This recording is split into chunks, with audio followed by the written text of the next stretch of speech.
Determination of income and employment वाले chapter से lecture number 5, जहां पर हम आज पढ़ने वाले हैं डिफिसिएंट डिमांड एंड एक्सेस डिमांड क्या होता है, इससे हमारी इकोनॉमी पर क्या इफेक्ट होता है या फिर इसको किस तरीके से करेक्ट किया जा सकता है, इन सब चीज़ों के बारे में। तो ध्यान में रखना, नॉर्मली किसी भी इकोनॉमी का जो फंक्शन होता है इस बात के लिए आया होता है ताकि इकोनॉमी को क्या किया जाए, इक्विलिब्रियम लेवल पर लाया जा सके। एक equilibrium level of income, equilibrium level of employment या इक्विलिब्रियम लेवल ऑफ आउटपुट तक पहुंचाया जा सके। और इसके लिए क्या होता है ना, एक ऐसा पोजीशन जहां इकोनॉमी का एग्रीगेट डिमांड हमेशा एग्रीगेट सप्लाई के बराबर होगा, उसी लेवल को इक्विलिब्रियम लेवल के नाम से हम जानते हैं। लेकिन क्या हमेशा ऐसा हो पाना पॉसिबल है इकोनॉमी के लिए? नहीं है, क्योंकि जो ट्रेड साइकिल होता है ना वो कभी अप डाउन होता रहता है। कभी डिमांड ज़्यादा, कभी डिमांड कम। नॉर्मली हर किसी की ये इकोनॉमी में हर किसी इकोनॉमी की अपनी कोशिश होती है कि जो एग्रीगेट सप्लाई है वो पीक पोजीशन तक पहुंचता रहे। लेकिन अगर मान लो डिमांड ही बदल रहा है, डिमांड में ही चेंजेस आ रहे, तब क्या होगा? चेंजेस दो तरीके के हो सकते हैं। एक चेंज ये हो सकता है when aggregate demand is greater than aggregate supply. First, aggregate demand aggregate supply की कंपैरिजन में ज़्यादा हो। सेकेंड पोजीशन आ सकता है when aggregate demand is less than aggregate supply. ये दो केस बनते हैं। पहले वाले केस में डिमांड ज़्यादा है, सप्लाई कम है, so this one known as excess demand. Okay, second one is aggregate demand less than, that मतलब यहाँ पर एग्रीगेट सप्लाई ज़्यादा है। ज़्यादा क्या? एग्रीगेट सप्लाई की कंपैरिजन में एग्रीगेट डिमांड कम है, सप्लाई अपनी जगह पर है। सप्लाई में शॉर्ट टर्म में कोई चेंजेस नहीं हो सकता, ये अपने माइक्रो इकोनॉमिक्स में पढ़ रखा है। और जब एग्रीगेट डिमांड एग्रीगेट सप्लाई का मैंने कॉन्सेप्ट पढ़ाया था तब भी बताया था कि एग्रीगेट सप्लाई को हम जो है शॉर्ट टर्म में चेंज नहीं कर सकते। इसका मतलब ये होता है कि यहाँ पर डिमांड कम होती है, so this one is deficient demand. क्या होता है, कैसे होते हैं, इसके पीछे का रीज़न क्या है, इससे इकोनॉमी पर क्या इफेक्ट पड़ता है, डिटेल से समझना होगा। और डिटेल से समझने के लिए आपको लास्ट तक वीडियो को देखना पड़ेगा, क्योंकि इससे रिलेटेड बोर्ड एग्जाम में क्वेश्चन आ चुके हैं भैया। किस तरह के क्वेश्चन आते हैं वो हम प्रैक्टिस सेशन में शुरू करेंगे, जब हम प्रैक्टिस वन शॉट वगैरह पढ़ेंगे तब। फिलहाल मैं आपको बता दूं इन दोनों का मतलब क्या होता है। शुरुआत करेंगे दो चीज़ों में कि इकोनॉमी अगर डिसइक्विलिब्रियम होती है, मतलब जब हमारा aggregate demand is not equal to aggregate supply, तब क्या हो सकता है? तब हमारे पास दो डिसइक्विलिब्रियम पोजीशन आते हैं। First is known as deficient demand at the level bus aggregate demand is less than aggregate supply, and second one is excess demand when the aggregate demand is greater than aggregate supply. Okay, ये दो position होते हैं। अब इन दोनों position को, दोनों ही situation को अलग अलग तरीके से समझना पड़ेगा। First, deficient demand. डिफिशिएंट का मतलब होता है कमी होना, कम होना, लैक होना। It is the situation when aggregate demand is short of aggregate supply corresponding to full employment. Full employment मतलब जहां पर एग्रीगेट डिमांड और एग्रीगेट सप्लाई को आपस में इक्वल होना चाहिए, लेकिन इक्वल ना होके क्या हो गया, एग्रीगेट डिमांड कम हो गया जितना होना चाहिए था। मतलब the actual aggregate demand is less then the required aggregate demand for the equilibrium. क्योंकि जो इक्विलिब्रियम पोजीशन है वो ये बताता है वेयर द एग्रीगेट सप्लाई और इज एग्रीगेट डिमांड, ये इस पोजीशन में। लेकिन लेस होने का मतलब होता है इस पोजीशन पे एग्रीगेट डिमांड नहीं पहुंच पाया, डिमांड कम रह गया। बहुत सारे रीज़न हो सकते हैं। लोगों की इनकम कम हो जाती है, टैक्स ज़्यादा हो जाता है, बैंक रेट बढ़ जाता है, कई सारे मॉनिटरी, फिजिकल, कई सारी पॉलिसी का नेगेटिव इफेक्ट होने से भी हमारा डिमांड कम हो जाता है, क्योंकि लोगों के पास खर्च करने के लिए पैसे नहीं होते। जब लोगों के पास पैसे नहीं है तो खर्च कैसे करेंगे? तो so that here in other words aggregate demand in the economy is less than what is required to the maintain full employment. Aggregate demand उस लेवल से कम हो जाता है जितने लेवल की एग्रीगेट डिमांड की जरूरत होती है फुल एम्प्लॉयमेंट के लिए, मतलब इन दोनों को बराबर करने के लिए। Deficient demand leads to fall in general price level. अब खुद सोचिए, एक एग्जांपल देके बताता हूँ। एग्जांपल ये है, इकोनॉमी में 100 वर्कर्स काम करने के लिए खड़े हैं, मतलब वर्कर्स कितने? ये वर्कर्स है, और इनकी दिहाड़ी तय हुई है 500 रुपये। कितनी तय हुई है? 500 रुपये। 100 वर्कर काम करने के लिए खड़े हैं और उसी टाइम जो इनकी डिमांड है ना केवल 80 वर्कर्स की है। कितने वर्कर की है? 80 वर्कर की है। कहने का मतलब होता है यहाँ पर 20 वर्कर हमारे क्या होते हैं? डिमांड नहीं है, तो this is not a deficient demand. अब इससे होगा क्या? जो 20 वर्कर जिनको काम नहीं मिल पा रहा है, वो लोग तुरंत जिनको जो डिमांड करने वाले आए हैं उनसे कहेंगे भैया मुझे 500 रुपये नहीं चाहिए, मुझे 480 रुपये दे दो, मैं काम करूँगा। लेकिन किसी भी हालत में 20 लोगों को तो काम मिलने वाला नहीं है, क्योंकि ये लोग केवल 80 लोगों को काम दे सकते हैं। अब जिस तरीके से ये बोलते चले जाएंगे काम नहीं मिलेगा, सामने वाला 450 दो, फिर कहेगा 400 दे दो, तो धीरे धीरे इससे रिजल्ट क्या होगा, वेज रेट कम होने का। इसका मतलब होता है प्राइस, अगर मार्केट में बहुत सारा सामान बिकने को आ रहा है लेकिन ख़रीदने वाले कोई नहीं होता है, तो सामानों का रेट भी गिर जाता है। आपने देखा होगा ऑफ सीजन में जो सामान होता है ऑफ सीजन का, वो उसका रेट थोड़ा सा कम हो जाता है, गिर जाता है। क्यों? क्योंकि हमारे पास डिमांड नहीं होती है। तो सो डैट इसका रिजल्ट सीधी सी बात है, देखो यहाँ पर 500 का रेट कहाँ चला गया, धीरे धीरे 400 पे चला आया। इसका मतलब प्राइस लेवल कम होता है। प्राइस लेवल कम होने का सीधा मतलब होता है प्रोडक्शन कम होता है, और प्रोडक्शन कम होने का सीधा मतलब होता है यहाँ पर एम्प्लॉयमेंट भी कम होता है, यानी कि इकोनॉमी पर नेगेटिव इम्पैक्ट पड़ने लग जाता है। और जैसे जैसे प्राइस लेवल कम होता है तो प्राइस लेवल का कम होना होता है डिफ्लेशनरी गैप, डिफ्लेशन आ जाता है इकोनॉमी में, बहुत ही ज़्यादा सिचुएशन खराब हो जाती है। तो यह है the extent into which current aggregate demand falls short of the actual aggregate demand required to the full employment.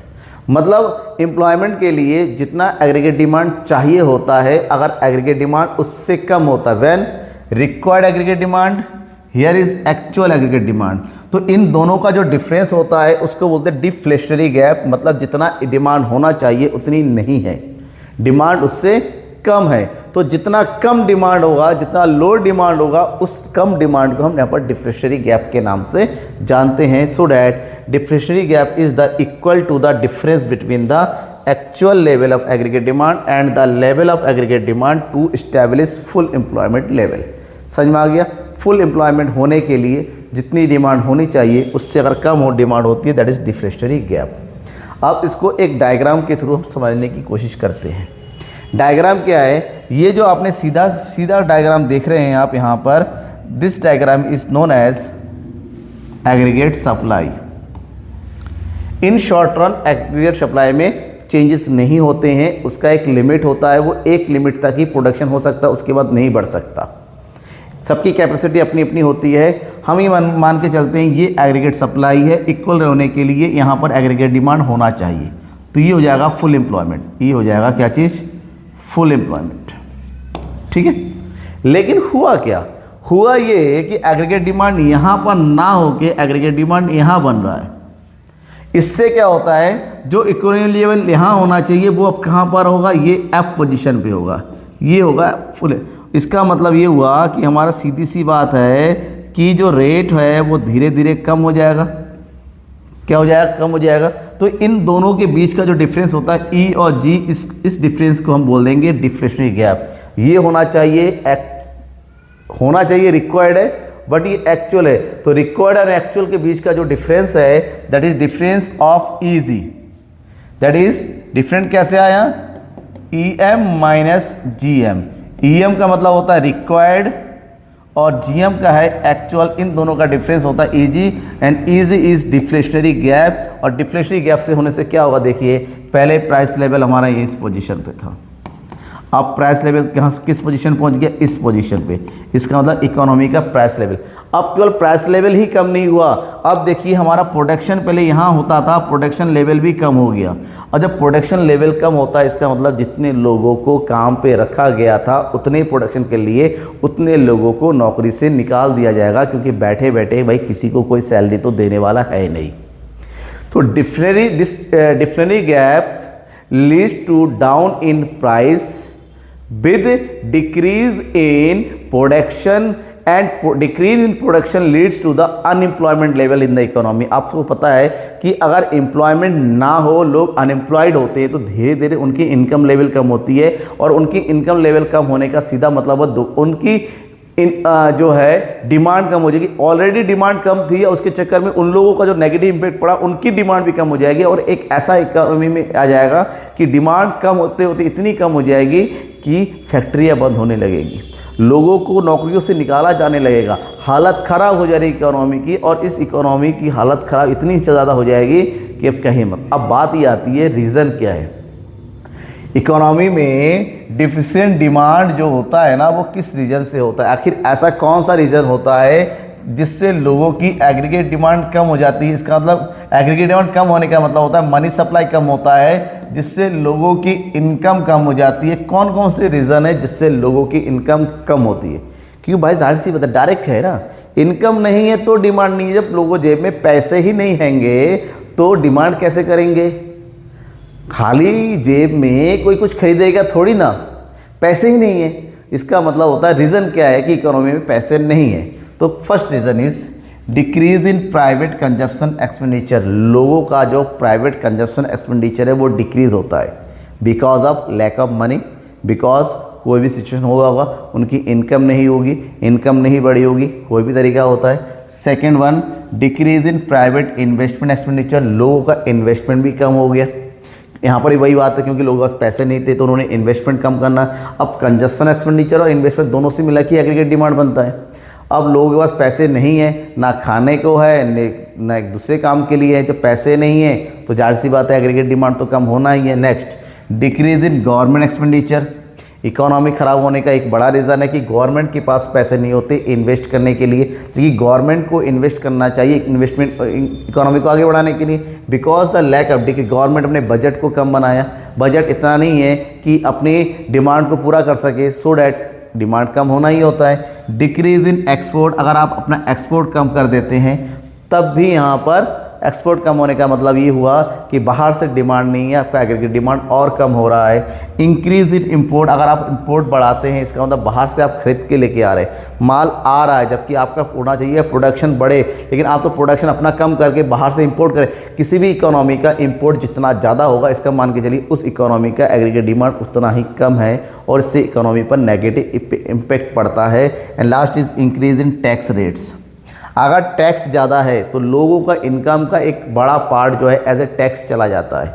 भाई टैक्स अगर वो दे देगा आपकी इनकम का तो वो खर्च क्या करेगा? उसके पास डिस्पोजेबल इनकम कम हो जाएगा ना, और डिस्पोजेबल इनकम कम होने का मतलब वो सोच समझ के खर्च करेगा, इन्वेस्टमेंट सोच समझ के करेगा, क्योंकि उसका पैसे बचेंगे नहीं। तो ये सारे रीज़न है जिससे लोगों की इनकम डायरेक्ट इफेक्ट होती है, इनकम कम होती है, और इनकम कम होने का सीधा मतलब होता है एक्सपेंडिचर कम होगा, और एक्सपेंडिचर कम होने का मतलब होता है एग्रीगेट डिमांड कम होगा, और एग्रीगेट डिमांड कम होने का मतलब होता है प्रोडक्शन कम होगा, और प्रोडक्शन कम होने का मतलब होता है अनएम्प्लॉयमेंट बढ़ेगा, जो कि किसी भी इकोनॉमी के लिए सही नहीं है।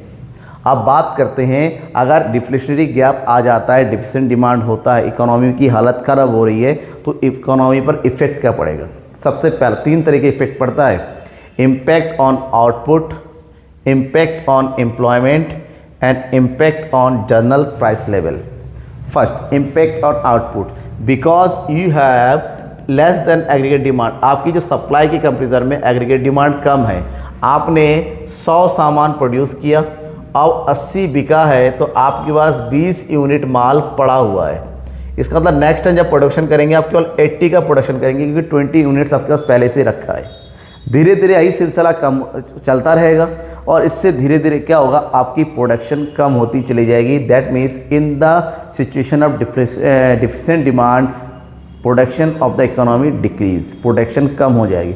जैसे ही प्रोडक्शन कम हो जाएगा, उस प्रोडक्शन जो 20 यूनिट का प्रोडक्शन करने वाले जो एम्प्लॉयज़ है उनको कौन नौकरी देगा? भाई उनको बैठा के कोई काम नहीं देगा, तो उन लोगों को नौकरी से निकाल दिया जाएगा। इससे उस इकोनॉमी का एम्प्लॉयमेंट क्या होने लगेगा? कम होने लगेगा। और जब लोगों के पास एम्प्लॉयमेंट नहीं होगा, लोगों की इनकम नहीं होगी, डिमांड नहीं करेंगे, और डिमांड के एग्रीगेट डिमांड अगर कम होता है एग्रीगेट सप्लाई के कंपेरिजन में, जो प्राइस लेवल ऑटोमेटिक धीरे धीरे नीचे गिरने लगता है, और इतना ज़्यादा गिर जाता है कि प्रोड्यूसर को लॉस होने लगता है, और प्रोड्यूसर फिर प्रोडक्शन करना ही बंद कर दे। ऐसे में फैक्ट्रियाँ बंद हो जाती है। तो ये कुछ रीजन्स हैं। अब हुआ नेक्स्ट है एक्सेस डिमांड। हमेशा ऐसा नहीं होता कि डिमांड कब हो, कभी कभी जैसे आपने देखा होगा ना, दीपावली के टाइम में, दशहरा दिवाली में लोगों को बोनस मिलता है, सैलरी मिलती है, गिफ्ट मिलता है, तो लोगों की इनकम बढ़ जाती है, और अब वो तुरंत मार्केट में आ जाते हैं। मार्केट में एक अलग से रौनक होता है उस टाइम, धनतेरस का टाइम होता है, क्योंकि उस समय लोगों के पास इतने पैसे होते हैं वो खर्च कर सके।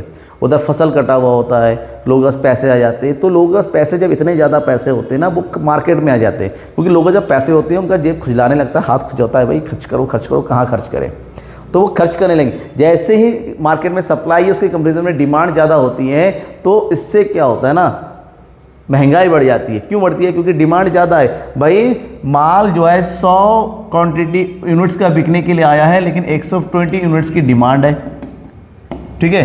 सप्लाई हो रहा है 100 यूनिट का, डिमांड 120 यूनिट, वो क्या हमें दो। जो प्राइस पहले 500 था, क्योंकि बिजनेसमैन वाले चालाक होते हैं, देखते हैं डिमांड ज़्यादा है, भाई प्राइस बढ़ाओ।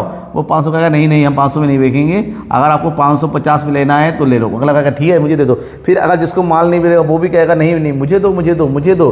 धीरे धीरे प्राइस बढ़ता चला जाएगा और इतना ज़्यादा प्राइस बढ़ेगा कि हालत ख़राब हो जाएगी। So here the situation, it refers to the situation of aggregate demand is excess of aggregate supply corresponding to full employment. एक ऐसा सिचुएशन जहाँ फुल एम्प्लॉयमेंट के बाद इक्वल होना चाहिए, लेकिन ये ना हो कि क्या हो जाता है, एग्रीगेट डिमांड ज़्यादा हो जाता है। देखिए यहाँ पर कितने की डिमांड ज़्यादा है, 20 की डिमांड ज़्यादा है। ऐसे में धीरे धीरे प्राइस लेवल बढ़ जाएगा और excess demand is always leads to inflation. Price बढ़ेगा क्योंकि डिमांड जब भी ज़्यादा होती है प्राइस बढ़ता ही बढ़ता है। आपने ये माइक्रो इकोनॉमिक्स में पढ़ रखा है। सो जो inflation is direct leads to the inflationary gap. और इन्फ्लेशनरी गैप क्या बताता है? ये बताता है कि actual demand is more than required aggregate demand. Actual में जितना है वो रिक्वायर्ड से बहुत ज़्यादा है। जब रिक्वायर्ड से ज़्यादा हो जाता है तो that situation is inflationary gap. अब इन्फ्लेशनरी गैप क्या होता है ना, इन्फ्लेशनरी गैप मतलब इन्फ्लेशन हिंदी में बोलते हैं महंगाई, वो बढ़ाता है। किस तरीके से बढ़ाता है? डायग्रामेटिक वे में मैं आपको रिप्रेजेंट करता हूँ। देखिए यहाँ पर समझिएगा, पॉइंट को समझना बहुत ज़्यादा ज़रूरी है। कैसे समझिएगा? हमारा ये है एग्रीगेट सप्लाई, ये वाला पॉइंट, ये वाला लाइन है एग्रीगेट सप्लाई, राइट। और ये है एग्रीगेट डिमांड, इतना होना चाहिए, तब ये वाला पॉइंट हमारा क्या हो जाएगा, फुल एम्प्लॉयमेंट वाला होगा। मतलब यहाँ पर इस पॉइंट में होना चाहिए where aggregate demand equal to aggregate supply, और इतनी ही हमारे पास सप्लाई है, ये मैक्सिमम लेवल ऑफ सप्लाई है। लेकिन हुआ ये कि यार डिमांड बढ़ गई। डिमांड बढ़ने का मतलब होता है जहाँ डिमांड यहाँ होना चाहिए तो अब वो यहाँ बन रहा है ऊपर, क्योंकि सप्लाई नहीं बढ़ती है। ये जो पॉइंट बना है ये नहीं बढ़ेगी, सप्लाई यहाँ पर आके कांस्टेंट हो जाता है। ये वाला पॉइंट, सप्लाई जब कांस्टेंट होता है कि बिकॉज डिमांड बढ़ रहा है तो नॉर्मली सप्लाई बढ़ना चाहिए, तो कोई फ़र्क नहीं पड़ेगा, प्राइस अपनी जगह पर। लेकिन यहाँ पर सप्लाई बढ़ने की नतीजा ये होता है कि ये वाला पॉइंट बन जाता है। प्राइस पहले यहाँ होता है, प्राइस लेवल बढ़ के ऊपर की ओर पहुँच जाता है और ये P1 हो जाता है। प्राइस बढ़ने का सीधा सा मतलब होता है कि प्राइस राइज होने का मतलब होता है इकोनॉमी में क्या रहा है, इन्फ्लेशन हो रहा है। लेकिन एक बात है, क्या प्रोडक्शन कम हुआ? नहीं। प्रोडक्शन बढ़ा? नहीं। शॉर्ट टर्म में प्रोडक्शन को बढ़ा नहीं सकते, लेकिन प्रोडक्शन अपने मैक्सिमम पीक में पहुंच गया, उससे ज़्यादा डिमांड है। एम्प्लॉयमेंट बढ़ा? नहीं, क्योंकि एम्प्लॉयमेंट हम 100% दे चुके हैं, अब उससे ज़्यादा एम्प्लॉयमेंट देने के ऊपर प्रेशर। तो फ्यूचर में प्रोडक्शन बढ़ने के चांस रहते हैं, और प्रोडक्शन बढ़ेगा तो एम्प्लॉयमेंट भी फ्यूचर में बढ़ने के चांस रहते हैं। लेकिन इन प्रेजेंट कंट्री में जो प्राइस ऑफ कमोडिटी होता है बहुत ज़्यादा होता है, प्राइस लेवल बहुत ज़्यादा बढ़ा हुआ रहता है। अब ये क्यों होता है? रीज़न क्या है? What is the reason behind the increase in aggregate demand in comparison to actual aggregate demand, sorry required aggregate demand? सबसे पहले राइज इन कंजप्शन एक्सपेंडिचर, क्योंकि लोगों के जो खर्चे बढ़ जाते हैं। टैक्स रिडक्शन, अब ये खर्चे इसलिए बढ़ते हैं कि टैक्स कम हो गया। पहले लोग अपनी इनकम का 10% देते थे और गवर्नमेंट ने इसको कम करके 8% कर दिया, तो 2% का उनके पास इनकम बढ़ गया, और बढ़ गया तो डिमांड बढ़ेगी। नेक्स्ट, गवर्नमेंट एक्सपेंडिचर बढ़ रहे हैं, लोग गवर्नमेंट सड़कें बनवा रही हैं, पुलें बनवा रहे हैं, यहाँ पर लोगों को काम मिल रहा है, लोगों को पैसे मिल रहे हैं, लोगों के पास इनकम बढ़ रही है। और इनकम बढ़ने का सीधा सा मतलब आप सबको पता है, लोगों के जेब में पैसा मतलब वो मार्केट की तरफ भागता है अपनी ज़रूरतों को पूरा करने के लिए। Increase in private investment, investment बढ़ता रहेगा, कोई फैक्ट्री लगाएगा, कोई नई मशीन लेके आएगा, कोई अपनी कैपेसिटी को इंक्रीज़ करेगा, कोई नए लेबर रखेगा, तो धीरे धीरे क्या होता है ना, कैपेसिटी बढ़ने लगती है। डिक्लाइन इन इंपोर्ट, इंपोर्ट कम होने का सीधा मतलब होता है आप अपनी कंट्री में अपनी डिमांड को पूरा करने के लिए प्रोडक्शन कर रहे हैं, और प्रोडक्शन इतना ज़्यादा हो रहा है कि आप उसको एक्सपोर्ट कर रहे हैं। एक्सपोर्ट करने का मतलब होता है डिमांड बढ़ना। और डिफिसिट फाइनेंस, आप अपनी इकोनॉमी की जो बजट है वो डिफिसिट बनाते हैं, मतलब खर्चा ज़्यादा कर रहे हैं और इनकम कम है। धीरे धीरे इससे क्या होता है, लोगों के पैसे इतने बढ़ जाते हैं, डिमांड ज़्यादा हो जाती है और इकोनॉमी में इन्फ्लेशनरी गैप को पैदा करता है। अब बात होती है इम्पैक्ट क्या होता है इकोनॉमी पर। बेसिकली मैंने अभी आपको कहा कि एक्सेस डिमांड का इम्पैक्ट होता है प्राइस लेवल को बढ़ाना। तो क्या ये आउटपुट और एम्प्लॉयमेंट को इफेक्ट करता है? तो जवाब होगा नहीं, no, there is no effect of excess demand on production of employment, because कि प्रोडक्शन अपने ऑलरेडी फुल एम्प्लॉयमेंट लेवल पर पहुंच चुका है। इसका मतलब एक मशीन है, मशीन की कैपेसिटी है एक दिन में 50,000 यूनिट को प्रोडक्शन करने का, और 50,000 यूनिट वो प्रोडक्शन कर रहा है, तो आप उससे ज़्यादा प्रोडक्शन नहीं करा सकते। फुल एम्प्लॉयमेंट का मतलब होता है जिसकी जितनी कैपेसिटी, जितना डिमांड, वो पूरा 100% हो रहा है, 100% कैपेसिटी के साथ प्रोडक्शन हो रहा है। तो ऐसे में आप अपने आउटपुट यानी कि प्रोडक्शन लेवल को नहीं बढ़ा सकते।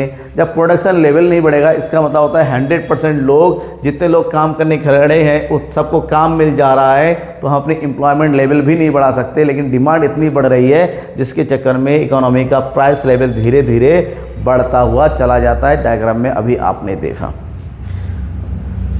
ठीक है। अब बात करेंगे इसको ठीक कैसे करें, लेकिन उससे पहले एक क्वेश्चन ये है कि किसी भी इकोनॉमी के लिए जो डिफिसिएंट डिमांड है एंड एक्सेस डिमांड है, अगर इन दोनों में कंपैरिजन किया जाए तो बताओ कौन सा बेटर है? तो आपको जवाब देना है कि बेटर है एक्सेस डिमांड, क्योंकि इसमें केवल और केवल प्राइस बढ़ता है, इससे एम्प्लॉयमेंट और इनकम लेवल पर कोई फ़र्क नहीं पड़ता है। जबकि फ्यूचर में प्रोडक्शन बढ़ाने के लिए प्रेशर आ जाता है, क्योंकि आपको पता है डिमांड इतनी ज़्यादा है तो फ्यूचर में प्रोडक्शन बढ़ाना पड़ेगा। तो इन फ्यूचर प्रोडक्शन बढ़ेगा तो एम्प्लॉयमेंट भी बढ़ेगा और लोगों की इनकम और ज़्यादा बढ़ेगी, तो इससे तो इकोनॉमी को फ़ायदा होने वाला होता है फ्यूचर में। लेकिन अगर डिफिसिएंट डिमांड की बात करते हैं, यहाँ पर प्राइस लेवल कम हो जाता है, इससे प्रोडक्शन कम हो जाता है, इससे अनएम्प्लॉयमेंट बढ़ने लगता है, और ये तीनों ही चीज़ें इकोनॉमी के लिए सही नहीं है, दोनों ही सही नहीं है। लेकिन फिर भी अगर कंपैरिजन करेंगे तो excess demand is better than deficient demand. अब इन दोनों सिचुएशन को अगर कंट्रोल करना है तो क्या करेंगे? तो इन दोनों ही कंट्रोल करने के लिए we have two methods, that is monetary policy and fiscal policy. Monetary policy used by central bank of country in India, that is RBI, reserve bank of India. Other hand fiscal policy used by government of India, ये government use करती है और ये central bank use करता है ताकि economy में inflation और डिफ्लेशन को कंट्रोल किया जा सके। First one is monetary measures. Monetary measures use by the central bank of the country where RBI use various method, अलग अलग तरीके के मेथड को यूज़ करती है ताकि इकोनॉमी में करेंसी के या फिर क्रेडिट क्रिएशन को कंट्रोल किया जा सके और इकोनॉमी में मनी का जो फ्लो किया हो या तो बढ़ाया जाए या तो घटाया जाए अलग अलग सिचुएशन में। इन्फ्लेशन की सिचुएशन में मनी सप्लाई को कम करने की कोशिश की जाती है और डिफ्लेशन की सिचुएशन में मनी सप्लाई को बढ़ाने की कोशिश की जाती है। इसके लिए RBI वेरियस मेथड का यूज़ करती है। कौन कौन से मेथड है देखिए, bank rate policy, open market operation, cash reserve ratio, statutory liquidity ratio, repo rate, reverse repo rate, margin requirements. अगर इकोनॉमी में इन्फ्लेशनरी गैप है, इकोनॉमी में अगर इन्फ्लेशनरी गैप है तो ध्यान में रखिएगा, इन्फ्लेशन का मतलब होता है महंगाई है, लोग भर भर के खरीदारी करते, डिमांड है, तो यहाँ पर एक्सेस डिमांड को क्या करना है? कम करना है। और एक्सेस डिमांड को कम करने के लिए मनी सप्लाई को कम करना पड़ेगा और मनी सप्लाई को कम करने के लिए बैंक रेट को बढ़ा दिया जाता है। इससे क्या होता है? बैंक रेट बढ़ाने से इंटरेस्ट रेट बढ़ जाता है, लोन महंगे हो जाते हैं, लोग लोन कम लेते हैं और डिमांड कम हो जाती है। ओपन मार्केट ऑपरेशन में गवर्नमेंट सिक्योरिटी को सेल किया जाता है ताकि बड़े बड़े institutes, commercial banks, financial institute का पैसा RBI के पास चला जाए और वो मार्केट में पैसे ना डाल पाए। कैश रिजर्व रेशियो को बढ़ा दिया जाता है ताकि कमर्शियल बैंक्स के डिपॉजिट का मैक्सिमम पार्ट, एक बड़ा हिस्सा जो RBI के पास जमा कर सके और वो क्रेडिट क्रिएट ना कर सके। SLR को इंक्रीज़ कर दिया जाता है, रेपो रेट को इंक्रीज़ किया जाता है, रिवर्स रेपो रेट को इंक्रीज़ किया जाता है एंड साथ ही साथ मार्जिन रिक्वायरमेंट को भी इंक्रीज़ किया जाता है। और इन सब की चीज़ों के बारे में मैंने आपको मनी और बैंकिंग वाले चैप्टर में डिटेल से पढ़ाया था, आप वहाँ जाके इसको देख सकते हैं। फिलहाल प्लेलिस्ट का लिंक दिया रखा होगा आपको, देखिए प्लेलिस्ट में जाइए और मनी एंड बैंकिंग में क्रेडिट कंट्रोल सेंट्रल बैंक वाला टॉपिक होगा, चैप्टर होगा, वहाँ पर उसको पढ़ सकते हैं। इकोनॉमी में अगर डिफ्लेशनरी गैप आता है तो डिफ्लेशनरी गैप को कंट्रोल करने के लिए सेंट्रल बैंक क्या करेगी? बैंक रेट को कम कर दिया जाएगा, ओपन मार्केट में सिक्योरिटी को वापस परचेज कर लिया जाएगा, कैश रिजर्व को डिक्रीज़ किया जाएगा, SLR को डिक्रीज़ किया जाएगा, रेपो रेट को डिक्रीज़ किया जाएगा, रिवर्स रेपो रेट को डिक्रीज़ किया जाएगा, मार्जिन रिक्वायरमेंट को भी डिक्रीज़ किया जाएगा। These are the instrument that use by the central bank to control the credit control करना है, क्रेडिट को क्रिएट करना है, डिपेंड ये करता है। अब बात ये है गवर्नमेंट क्या करेगी।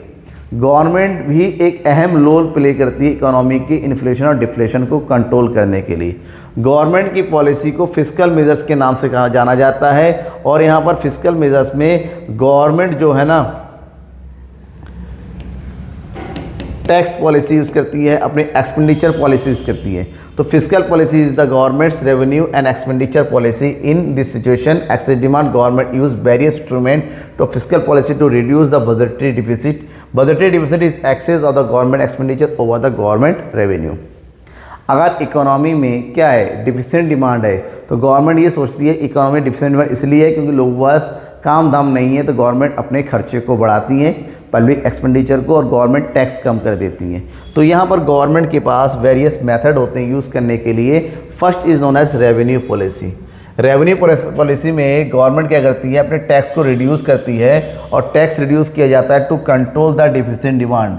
क्योंकि डिफिसिट डिमांड कम इसलिए है कि लोग अपने बड़ा इनकम का बड़ा पार्ट टैक्स में देते हैं, टैक्स कम कर देंगे तो उनके पास पैसे ज़्यादा बचेंगे खर्च करने के लिए, और धीरे धीरे जो डिमांड अपनी जगह पर आ जाएगी। बट अगर इकोनॉमी में एक्सेस डिमांड है तो एक्सेस डिमांड को कंट्रोल करने के लिए गवर्नमेंट टैक्स को बढ़ा देती हैं, जितना पहले से होता है उससे ज़्यादा, या फिर नए नए टैक्स बढ़ा देती हैं ताकि एक्सेस डिमांड को कंट्रोल कर दिया जाए।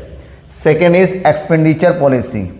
अगर इकोनॉमी में डिफिसिट डिमांड है वो इसलिए है क्योंकि लोगों का इनकम नहीं है, लोगों की इनकम को बढ़ाने के लिए गवर्नमेंट कई तरह की एक्सपेंडिचर पॉलिसी लेती है, पब्लिक मेंटेनेंस करती है, जिसके लिए वो पावर बनाना, जो है रोड बनवाना, ताकि उनको क्या मिले, काम मिले और उनकी इनकम लेवल को बढ़ाया जा सके। और वहीं पर इकोनॉमी का अगर एक्सेस डिमांड है तो एक्सेस डिमांड को कम करने के लिए गवर्नमेंट अपने एक्सपेंडिचर को कम करती हैं ताकि इकोनॉमी में मनी का फ्लो कम हो जाए। और next one is deficit financing. Basically government, हर एक गवर्नमेंट चाहती है कंट्री का क्या डेवलपमेंट हो, इसलिए गवर्नमेंट अपना जो बजट बनाती है उस बजट में गवर्नमेंट के जो एक्सपेंडिचर जो होते हैं वो ज़्यादा होते हैं जबकि रेवेन्यू कम होते हैं। अब अगर इकोनॉमी में डिफिसिट डिमांड है तो एक्सपेंडिचर और ज़्यादा रखा जाएगा, गवर्नमेंट की डिफिसिट बढ़ाया जाएगा। और इकोनॉमी में बहुत ज़्यादा इन्फ्लेशन है तो गवर्नमेंट अपनी डिफिसिट फाइनेंसिंग को कम करके डिफिसिट को कम से कम यानी कि रेवेन्यू बढ़ाकर एक्सपेंडिचर को कम करने की कोशिश की जाती है ताकि इकोनॉमी को एक बैलेंस पोजीशन पे लाया जाए। तो किस तरह से आप ठीक है, आपको ये पॉइंट समझ में आया या नहीं आया, कोई डाउट है किसी भी तरीके का मुझे ज़रूर बताइएगा। सब्सक्राइब करना मत भूलिएगा इस चैनल को, ठीक है, लाइक कीजिए, दोस्तों के ज़्यादा से शेयर। और सारे टॉपिक्स, क्योंकि ये चैप्टर नंबर 4 चल रहा है, 2 ही चैप्टर बचे हैं, इसके बाद गवर्नमेंट बजट और ओपन इकोनॉमी, उसके बाद IID शुरू करेंगे। तो ये लेक्चर इस तरह कंटिन्यू चलता रहेगा, फिर सैम्पल पेपर सॉल्व करेंगे। तो आई थिंक बहुत ज़्यादा दिन तो लेक्चर नहीं, बहुत जल्दी कंप्लीट होने हैं। तो दोस्तों को शेयर करो ना ताकि वो लोग भी लेक्चर दे सके। तब तक के लिए थैंक यू एंड बाय।